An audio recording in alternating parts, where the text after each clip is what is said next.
Hello, my name is Barbara Marcum and I'm the Director of Senior Resources for the City of Westland.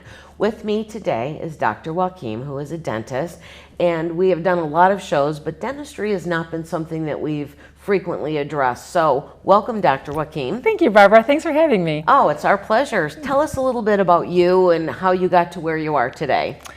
Well, ever since I was a kid, I've always wanted to be a doctor. And I grew up and found that really going into dentistry was something that I could do to help the community and help people and bring them wonderful smiles. Oh, well, and I imagine that you probably have little ones all the way up to seniors. And the reason why we're doing the show today is because seniors really don't go to the dentist all that much. So let's talk about a little bit about the reasons that they don't go. Obviously, there's a pain thing, and we talked about this a little bit before the show. It's like, why do you think they don't go? Well, for several reasons, the pain and also the cost. Yes. And there are really some programs that are low-income clinics that you've been involved with, and we will post a little bit about that information where they can go to the American Dental Association. And so, but anyway, why do you think the issues keep seniors away? Do you, your clientele, do you have a lot of seniors? Do you see a lot of seniors? I see kids and adults and seniors, so people of all ages really. And I find that studies show that about 15% of people don't go despite the fact they need to go, and it's due to mostly financial. Yes, of course, pain is up there too, but finances are a big deal in terms of coming to the dentist. You find that most seniors, depending, I'm sure some of them have dental coverage from work if they're retired, but yes. Generally speaking, do you see seniors with dental insurance? It's 50-50. I see people who have retired from bigger jobs who have some dental benefits, and it's good because it keeps them coming. There's some benefits there, so they don't have a lot of out-of-pocket expenses. But there are many people that even come to my practice who they don't have very much money, and we just work with them. And if a person comes to me and says, "Hey, I'm on limited income. Can we work out a financial arrangement?" I'm very happy to figure something out for them because I don't want to see them when they're in pain. When they're in pain, it's too late. They've been hurting already. So we don't want to get them to that point. We want them to be on a maintenance program, kind of like getting your car serviced. If you get your oil changed on a regular basis, you're preventing a problem down the road. So it's that same concept. I'm smiling because we did talk about that. And so even the low-income seniors, we talked about even putting $10 away a month for that cleaning and that checkup every year makes a big difference. Let's talk about what happens when you don't change the oil on your car. You don't go to the dentist every year or every 6 months. What kind of conditions can you end up seeing? When I look in an older person's mouth, I see the same thing that I see in a young person's mouth. I see teeth, but hopefully, yes. But it's the same basic things. There are cavities, which are the holes that we get filled when we have holes in the teeth, so they have to be fixed. We see gum disease, inflammation, swollen gums, bleeding gums, and then I see periodontal disease, which is when you've lost gum and bone, and then the teeth go away, and that's how you lose teeth. So we see the same things. We just see more advanced things that can happen with age.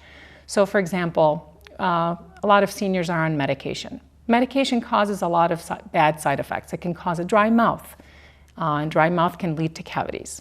We see fungal infections around dentures and things that don't fit correctly, and so there are potentially things that can happen to the tongue where it can be a hairy or fuzzy tongue. So those are the kinds of things that I can see with an older individual.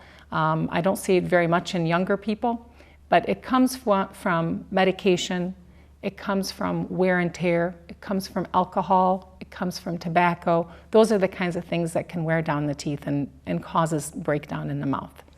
Well, that does make sense, obviously, when it's older and, like you said, throughout years and decades of use, that you would see some of those things. What happens when people don't go for a long time? Like, for example, what can that neglect do for overall health? Can it damage your overall health? Absolutely. So if someone's going to the dentist on a regular basis, we catch things very quickly. We see a hole is starting. We see gum disease starting. We see things early. If a small hole is filled early, then it's a small cavity, it's a small filling, and it might be $100. You wait, that small hole becomes a big hole, and then the nerve gets involved, and then maybe it becomes a root canal. That's $1,000. So it's just a matter of catching something early and preventing it. So we don't want the pain to happen, because when you feel pain, it's almost a little bit, it's an advanced condition. And so it takes more effort, it takes more money, it takes more work. And we want to prevent that. So really, in the long run, you don't go because you can't afford it, but then when you have to go, it's 10 or 20 times worse than just getting that yearly checkup. Yep, so it's prevention. So we really focus on prevention. What can we do to prevent somebody from losing their teeth? What can we do to prevent someone from getting a cavity? What can we do for a child to prevent that first cavity from happening? That's what dentistry is all about. It's all about prevention. You know, I know that seniors do put that off, and you know, today we're here really to convince everyone to call their dentist and make an appointment, because it is important. But over the years, a couple of seniors have mentioned to me that, you know, they have receding gums. Is that something that's hereditary, or does that happen because your toothbrush is too hard? What is that caused from, and can it be treated? So as we mature, our gums do recede a little bit. So that's just something that happens with age. But that process can be accelerated in many different ways. If you're brushing really aggressively, it can cause your gums to recede. So that can cause some sensitivity and pain. If you have gum disease, what happens is the gum inflammation, there are bacteria there that produce an acid and that eats the gum and the bone around the teeth. So that can cause recession of the gums. And so the teeth are longer, they appear longer. You know the expression, you're long in the tooth? Yes. So that's where it comes from. It comes from the fact that the gums are receding, and so you see more teeth, and so that's what gum disease is. So it depends. So something can look like your teeth are long because you've brushed too much, which is, it's not a bad thing, but it's not a disease process. It's something that you're doing that we can correct if we see. But if it's disease, you've lost some bone, you've lost some gum, and so that's a condition that is a little bit more serious and needs treatment, so it can stop. If people take care of their teeth and they go to the dentist regularly, can your original teeth, adult teeth, last you for a lifetime? Absolutely, but it really does take care. Yes, genetics definitely play a role in it. If you have parents who have lost their teeth early, you've got a propensity for that. But it still comes down to how often are you brushing, how often are you flossing, how often are you going to the dentist to catch a problem before it gets to be too big. Well, let's talk about everyday hygiene. I know that for a long time, I can remember when they came out with the only buy the soft toothbrush, because there were medium and there were hard toothbrushes. I'm dating myself. No, actually they're still on the market now. So well, there really wasn't any philosophy about which ones you get. It was kind of what you prefer, but now they're saying definitely the soft toothbrush. Is that so, and what can people do every day to keep their hygiene as the best it can be? Yeah, so absolutely stay away from anything that's medium or hard. You want a very gentle, very soft toothbrush, because you're not scrubbing a bathtub. You know, you're not cleaning a bathtub. You're just disturbing the bacteria in your mouth. So it's brushing, but it's the length of the brushing that's more important than how hard you're brushing. I heard 2 minutes. Yes, 2 minutes is great. And that's why an electric toothbrush is really good, because it has a timer on it. It makes you brush for the 2 minutes. Studies show that when you're just using a regular toothbrush, you're averaging about 15 seconds of brushing. That's not long enough. You need to there's so much bacteria in your mouth, so much bacteria. And 15 seconds of brushing is not going to get everything off. It's just going to barely touch the surface. So that's why spending that whole 2 minutes in your mouth and just disturbing everything knocks everything out. And of course, then you're rinsing your mouth and you're spitting everything out. You're getting rid of all the bacteria from your mouth. Okay, now one of the other things that I've heard through the years is not to brush sideways, is to brush in circles. And if you brush the gums, you not only increase the oxygenated blood going to the tooth, but you'll get the top of the gum line as well. Yes. What about that? Yeah, so that's great. There are many different techniques on how to brush your teeth. The basic thing to remember is you're never going to get a cavity in the middle of your tooth. So that's not really where you need to brush. The bacteria all accumulate right at the gum line. So where the tooth meets the gum, those areas are where you need to brush. You need to brush away all the bacteria and stimulate the gums. The gums need stimulation. So if you're brushing here, that's not enough. You need to brush here along the gum line. That's good. Okay, and you do circles or do you straight You can do across? circles, you can do zigzags, you can do cha-cha-chas, it doesn't matter, just as long as you're getting right along the gum line. Some people go sideways, some people go in circles, just go along the gum line. Now, most people brush in the morning when they get up, and most people brush at night before they go to bed. What about after meals? And is gum chewing, I also heard this, does gum chewing maybe pick up little particles if you pop in a piece of gum after a meal if you can't brush? Yes, absolutely. So we always recommend brushing twice a day. Brushing twice a day gives you 2 opportunities to get that bacteria. It still comes down to bacteria. So when you brush twice a day, you're getting that double chance of getting all the bacteria out of your mouth. If you have spaces between your teeth, it's wonderful if you can brush after meals so you can get all that food debris. But if you don't have that chance, even rinsing with a cup of water is good. Just drinking water and swish it around is great. Popping in a piece of gum, as long as it's sugarless, is really good too. Because it does because it really does pick up all that little food debris, and it also activates your saliva. You need to have a wet mouth. So people who have a dry mouth, if they can pop in a piece of sugar-free gum or sugar-free mints, those are really good because it gets the saliva going and keeps everything nice and healthy and moist. Okay, speaking of rinsing with water, what about the dental rinses? They have fluoride. Are they really good? Do they really help protect your teeth? Because I know they used to add fluoride to the water, and they still do in some city water, I think. But Yes. like if you have well water, you don't have the fluoride. What about the rinses? Are they beneficial? So fluoride is excellent. In rinse form, it's not probably as strong as it could be. So I love rinses that kill bacteria. So again, I'm against all the bacteria. So mouth rinses that have alcohol in them are really great because they do kill the bacteria. I know some people suffer with dry mouth, and sometimes rinsing with an alcohol-based rinse is really tough because it can make their mouth even drier. But if you rinse with a small amount of mouth rinse, like Listerine or something like that, it's really good. It doesn't have to be very much, maybe just a teaspoon, and just swishing it around. It just kills all the bacteria on contact so that your mouth can stay nice and clean and healthy without that bacteria. Okay, so those are the good things. I get the good feelings with this. What about the bad things that can happen? What are the things that you see from neglect? What are some of the conditions, and what happens, and what do people need to look for? Okay, so anything that's dark in your mouth that hasn't been there before should be looked at. Little spots. If you have sensitivity when you're drinking something hot or cold, that's not a good sign. Sensitivity to sweets is also a start. It could indicate that maybe a cavity is starting. Any lumps or bumps in your mouth, anything that feels unusual. So if you feel something along the tongue, anything that grows in your mouth needs to be looked at right away. Unfortunately, oral cancer can start quickly and spread very quickly.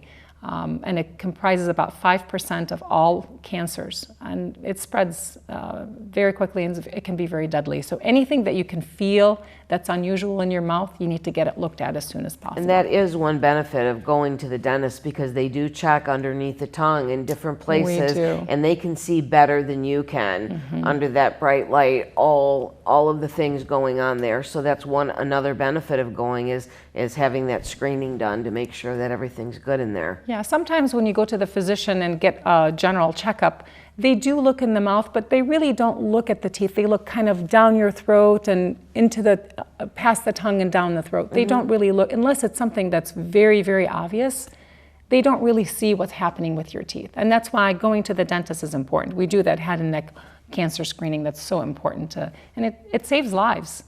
So, what about bleeding gums? And I know they talk about that on TV and everything. So, when you're brushing, is bleeding gums, do they indicate something that's really not good, or can you just be brushing too hard, or are we looking at a little bit of blood, or are we looking at a lot if it happens occasionally? Yeah. Give us a clear... any amount of blood is not good. So if you have a cut on your arm, that's not good that you have a cut. So if you have a cut in your mouth, and that's really the first sign of gum disease, gingivitis. So if you're brushing and you have any kind of blood on the toothbrush, it just means that there's some kind of disease process. The good news is if it's early and you catch it quickly, you can get rid of it, the gums can get back to healthy. If it goes on for a long period of time, then there's more damage and there's more consequence. Yeah, let's talk a little bit about real dangerous things and what can happen with neglect, like an abscess or something, because your mouth is very close to your brain, and we also look at some things that can maybe cause sepsis. Let's talk a little bit about that. Can conditions become really dangerous? Absolutely. So what happens is, again, it's that bacteria that we don't like in the mouth. And that bacteria goes in, and it can actually burrow down and cause a pocket of pus along the gum line. And so that pus can stay there and continue to eat the bone. We don't want that. Having an active infection in your mouth is very dangerous, and it doesn't go away. That's not something that you can take an antibiotic and cross your fingers and hope it goes away. Not like if you have an infection somewhere else in your body. It has to be treated. It has to be drained. The source of the infection has to be dealt with. Otherwise, it just continues to be a problem. Yeah, and painful too. So what do you say about pain? Sometimes, you see on the commercials, the Oragel, and it's like, oh, if I have this pain, I just put a little, and it's gone. It's like, yeah, but the condition that caused the pain is still there. It is. So, that's great that you can deal with the pain momentarily, but if you have any kind of pain, that's when you have to get it looked at. Yeah. Just to make sure. Where is this pain? Is it something that's chronic? Has it been there for a long time? Let's deal with the source of the problem. It just doesn't go away by itself. And if it goes away today, that doesn't mean that it's gone. It just means that your body has dealt with it temporarily, and it still needs to be addressed.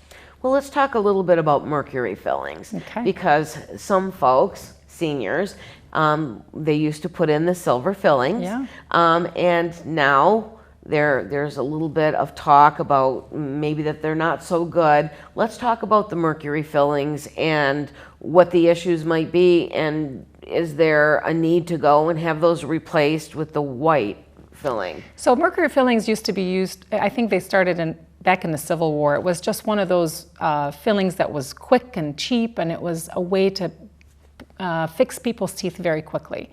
Over the years, thankfully, we've gotten away from that because there are different materials now. We don't have to go back to the silver fillings. In my office, I don't use any silver fillings. We use things that are white and things that match with the teeth and look better and are stronger. But many people have these huge fillings in their mouth. So as long as there's no problem, as long as that filling is intact, it means it's nice and sealed against the tooth, just leave it be. But once it starts to break down, that's when you should probably look at, say, this is a time for me to replace the teeth. Do I need to replace it with another filling? Do I need to get a crown? What do I need? But as long as they're stable and you can chew on it without a problem, I would just leave those fillings alone. We talked earlier about insurance, and seniors, a lot of seniors don't have insurance if it wasn't work related. So that's kind of been an issue, but you see television programs all the time that say purchase this dental insurance, and it sounds really good, and it's only $15 a month. And so have you had any experience with this kind of insurance, and what should people look for, and is it a good deal or not? Well, so everything can look really good on paper. You know, so it can say we cover 100% of all your dental work, for example, for only $30 a month. But when you really look at the details of this, it could be very low fees that most dentists don't accept. And so it's important to be able to have a dialogue with maybe a potential dentist that you're thinking about going through, and calling the dental office and saying, I'm looking at this plan. What do you think about this? This is what it covers. And will you accept it? And will you accept it? Mm-hmm. And the other question to ask those dental plans are, can I go to any dentist that I want? Do I have to go to a certain dentist? Do I have to go across town to go see the dentist? Where can I go? So it's important to know where you'd like to go, potentially call the dentist's office and see if they can help you figure out a plan, and then call the insurance companies and get a breakdown of really what they cover and what they don't cover. Yeah, my concern really is, if you have somebody, generally speaking, doctors and dentists, somebody you think is intelligent, and they speak highly of somebody in word of mouth, and so you decide that you're going to go to a doctor or a dentist based on what you've heard from other people. And if you have a dental plan that restricts that, I mean, you might end up in a clinic, and clinics can be good, okay, but you don't know what you're getting. Right. I think in the long run, having that relationship and trust, just like you would a physician, is important that you have with your dentist as well. Absolutely. Now, as far as children go, and I know we're talking about seniors today, but when is the first time if you grow up in a home, I did, where we went in and we had our little teeth, and so my mom and dad always took us and to acquaint us with the dentist before we actually needed the dentist. So instead of having a bad experience, we went and used the highlight books and the hidden pictures. And then, we got a new toothbrush, and it was a good experience. Yes. So when is it appropriate to take a child for their first appointment? Great question. So recently, we've really gotten some wonderful support to make sure that a child goes to the dentist the first time they get a tooth. So imagine a baby gets their first tooth when they're 9 months, 6 months, 9 months or so. That's when the mom should bring in the child. Not that we expect to find cavities or anything major, but we are looking to see, did that tooth come in correctly? Mm-hmm. Is there a problem with how it's coming in? Does mom know how to take care of that child? There are so many things that happen. And this is where we actually take the time and educate the mom on, hey, make sure that you're cleaning the teeth. Make sure you don't give them a lot of sugar. Don't give them pop. Those are the kind of conversations that we need to have early on with the mother. How about juice bottles at bedtime? There's somebody that I know whose child had 5 cavities, and she's 4 years old. And it's like, what about going to bed? Once you brush those teeth, you probably shouldn't give the baba, okay? Nothing. Is water all right? Water is great. Okay. And so sometimes when a child has gotten used to having a bottle at night, one thing to do is to just get them used to putting water in instead. So they can still have the sucking motion, but just on water rather than on milk. Well, tell us a little, we're going to put some dental association information up, but you've worked in the past with some clinics in Flint, and I'm understanding that there are some here and there. Yes. So how would somebody go about finding that if they need care and they really can't afford it? Yes. So there are definitely some clinics. There are some that are local. There are some that are statewide. And it's dentists and dental professionals and dental staff that go in and just volunteer their time, because we really do believe in helping the community and making sure that they get what they need. Mm-hmm. We can't do it all the time, but everybody is willing to help, I think, to a great extent, to do whatever they can to help the community. So yes, if you live in the Detroit area, Detroit and suburbs, you can call the Detroit Dental Society, and they'll be able to help you with resources, or you can call the Michigan Dental Association, and they'll also be able to guide you. Well, I would say too, for anybody out there, if you've heard about a good dentist, you've avoided going to the dentist, to go and maybe call and find out about the dentist, see if you can come in and have a cleaning and a checkup done, yes. Establish that relationship, because it really is important. So, make sure you call your dentist. I'm calling my dentist and getting an appointment today. But anyway, thank you so much for being with us. Oh, it's been a pleasure. And I'd like to have you back and maybe talk about some other issues as well. So thank you great. so much for being our guest today. Thank you, Barbara. It's been great. Thank you. And thank you, friends in the audience, for being with us today.